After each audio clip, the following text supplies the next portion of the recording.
Hi everybody and welcome once again to Capricorn Radio with your host James Swagger, and I'm joined by my good esteemed friend Mr. Steve Hope. Hi Steve. How you doing, James? Good, and you've just landed some piece of interesting news on my lap yet again, Steve, and I haven't even got to research the last piece, which is going to be rolled out pretty soon, but you brought to my attention this dark night satellite.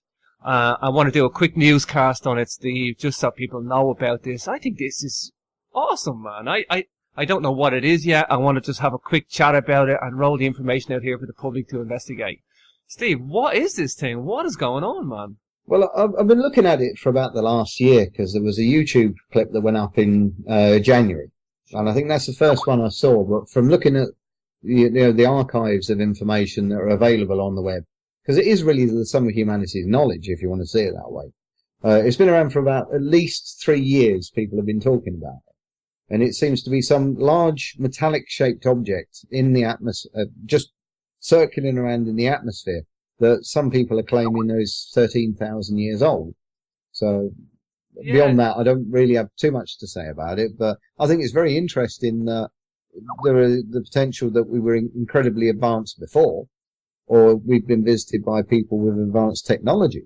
I quite favour the fact that we may have been very highly advanced before, and this could be a remnant. I mean, there's stuff on Mars, and you look at the one at Phobos, the moon satellite, that might actually be a spaceship. It's ejecting matter, like it's leaking liquids, but it should have leaked away by now. But it's insane what's going on Mars. I think we could have colonized the moon and Mars before and then wiped ourselves out, I'm open to all sorts. I look into all sorts, but I think this Black Knight satellite, Steve, is nuts. I'm looking at an image of this thing. I mean, there's an existing image of it. It looks like somebody's looking down on us, or it's beaming a signal, Well, think about our technology. It's only in the last 50-odd years, really, that it's come to public knowledge that we've the ability to look outwards from the planet in any meaningful sense. I mean, prior to the moon landings, we couldn't even accurately measure how far the moon is away, and apparently there's some sort of reflective metal plate on the moon that they bounce laser signals off to measure its distance. Yeah. But you didn't necessarily have to put a man on the moon to put that in place. Well, I'm going to stitch an image in for anybody who hasn't seen this. I've never heard of this before, Steve, and that's why I just wanted to do a little show on it. I'm actually reading on the Armagh Planet, the Armagh Planetarium, a mainstream observatory website. I can't even believe that they have an article on it.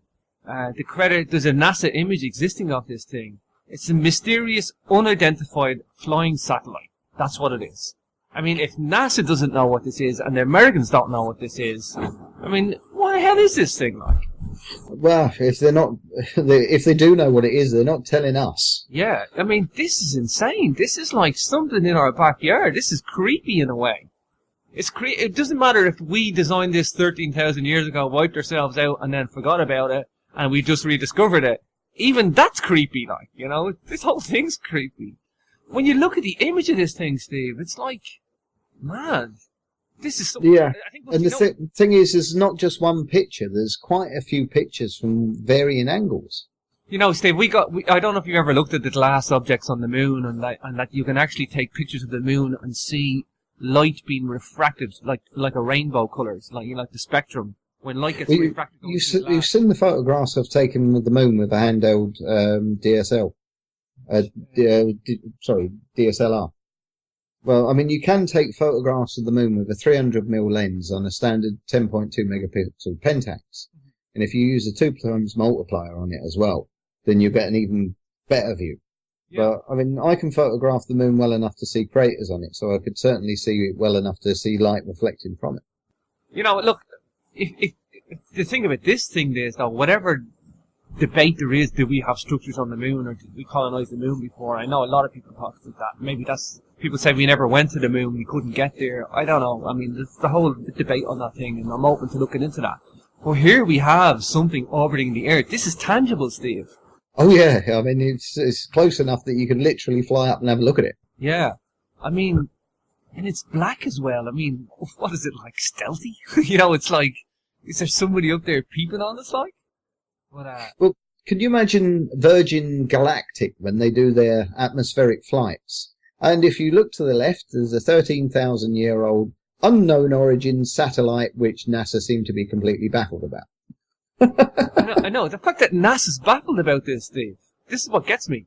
Unbelievable. Yeah, I mean, well, if you were a population of beings, perhaps not from either our dimension or from our particular geographic location within the galaxy, wouldn't you want to put some sort of remote communications device to link up with and beam signals to the Earth? Because they're claiming that this is beaming signals to the direction of Earth, not away from it. Really? I mean, that's one of the comments made. Whether it's true or not, I'm not saying it's true or not, but this is what people are saying about it. You know, another thing, Steve, is that the angle of the Great Pyramid is the only angle that reflects. It's the most perfect angle for reflecting radar from like outer space, like as you look down on it. That was one of the things I was thinking about with the Bosnian pyramids. Right. Apparently, at the top of one of these pyramids, they've got some sort of sound frequency of around about 15 hertz that gets stronger the further away you go from it. Mm-hmm. Now, by all sensibility, the further away you get from the source of a signal, the weaker it gets. So, I mean, that's complete reverse to it. Yeah. And that's been recorded with scientific equipment as being accurate and valid.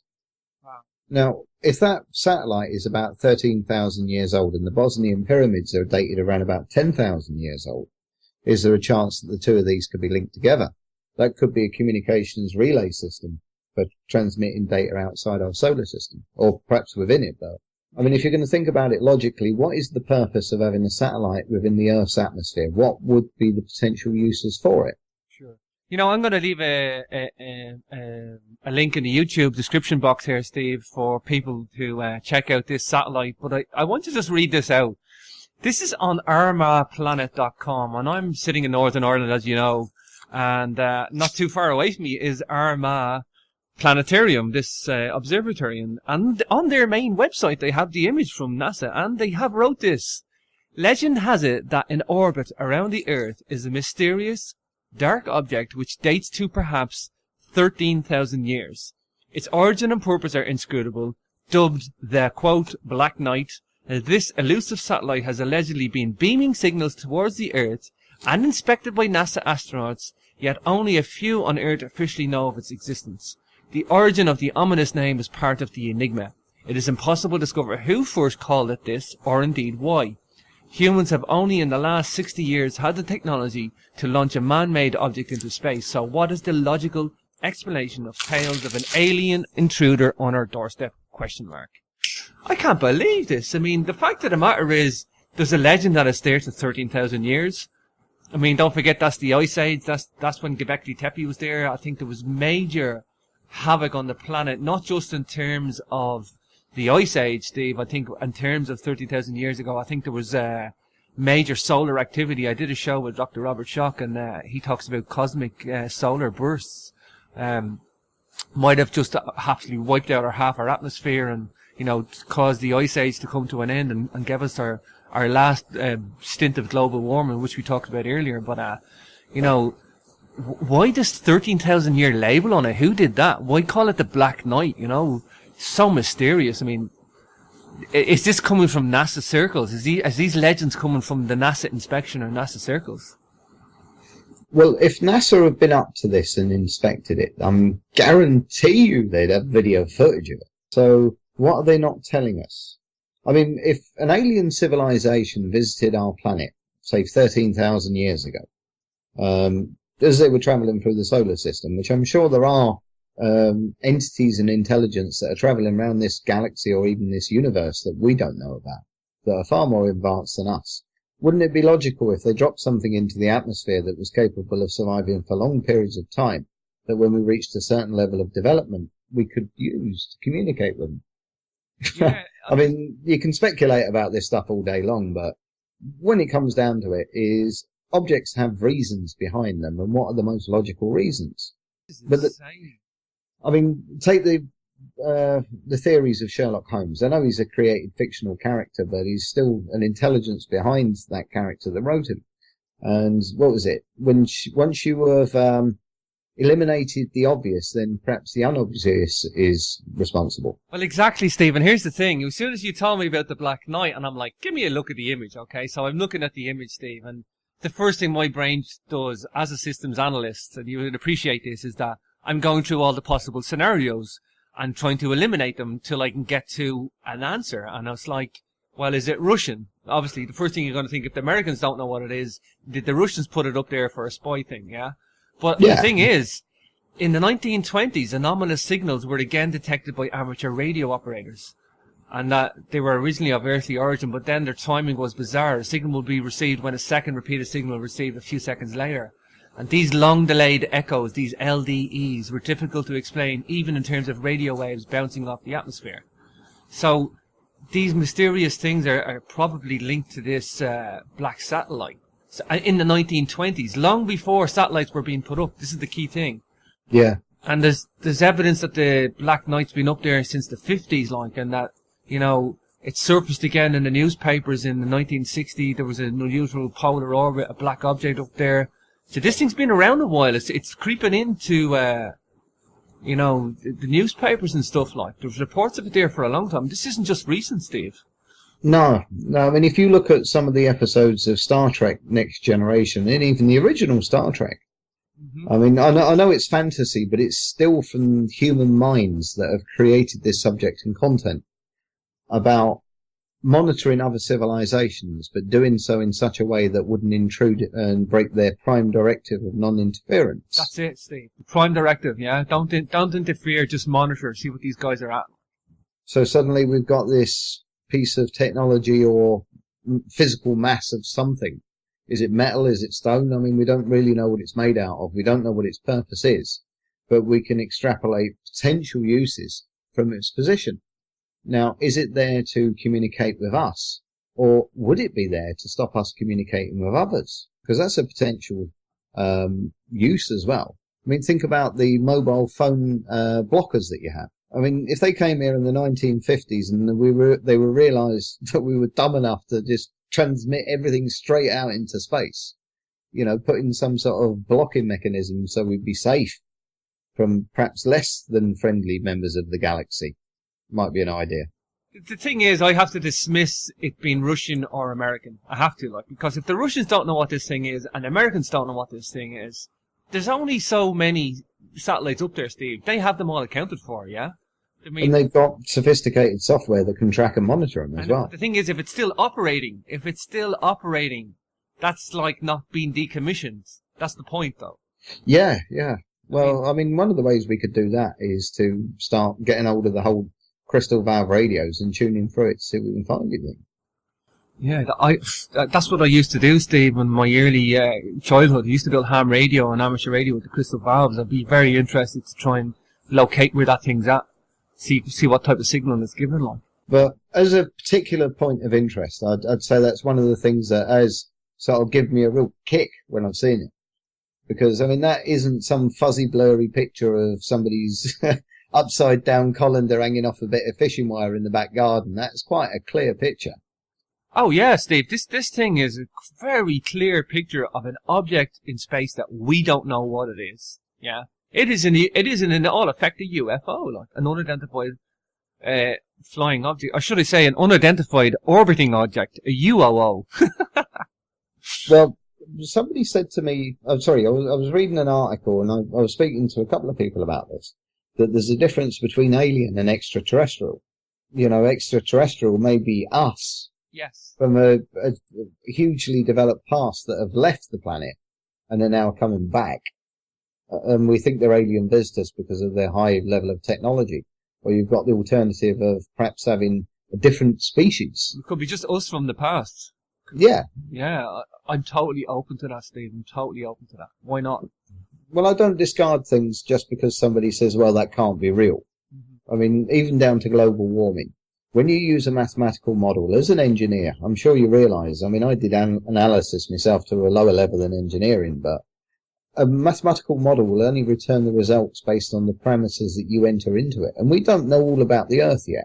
Sure, exactly. You know, we don't know unless we tell the initial input of information, we're only going to get results based on that. Exactly, Steve. Exactly.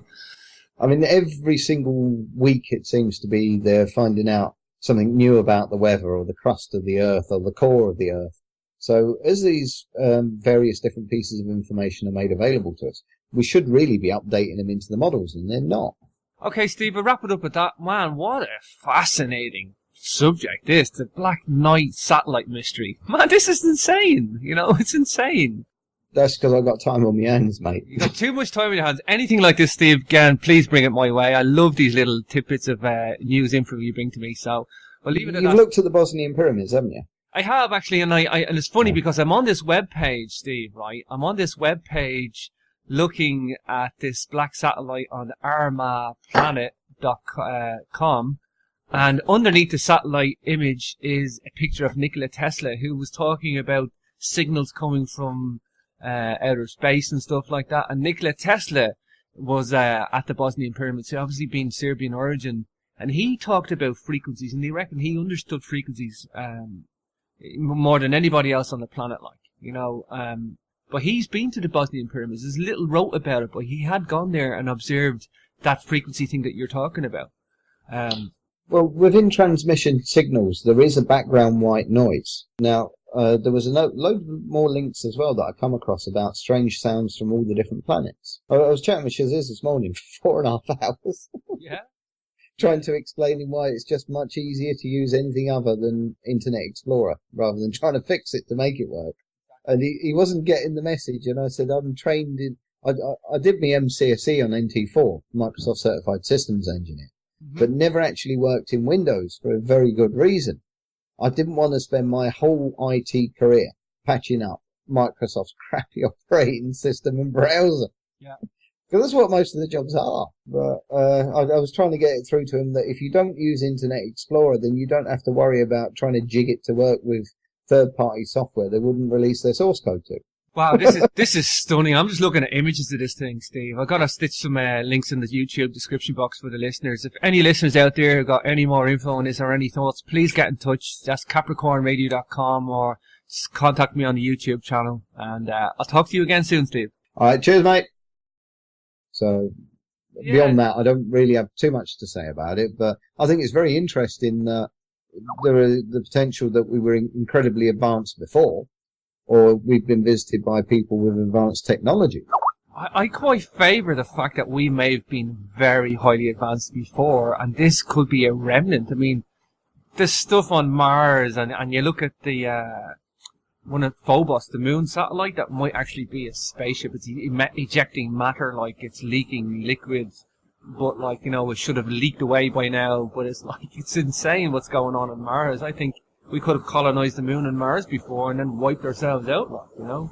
I'm open to all sorts. I look into all sorts, but I think this Black Knight satellite, Steve, is nuts. I'm looking at an image of this thing. I mean, there's an existing image of it. It looks like somebody's looking it down on us, like, or it's beaming a signal, like.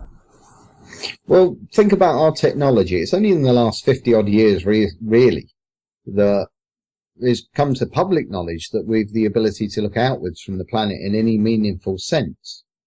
I mean, prior to the moon landings, we couldn't even... out here for the public to investigate. Steve, what is this thing? What is going on, man? Well, I've been looking at it for about the last year, because there was a YouTube clip that went up in January. And I think that's the first one I saw. But from looking at the archives of information that are available on the web, because it is really the sum of humanity's knowledge, if you want to see it that way. It's been around for about at least 3 years. People have been talking about it.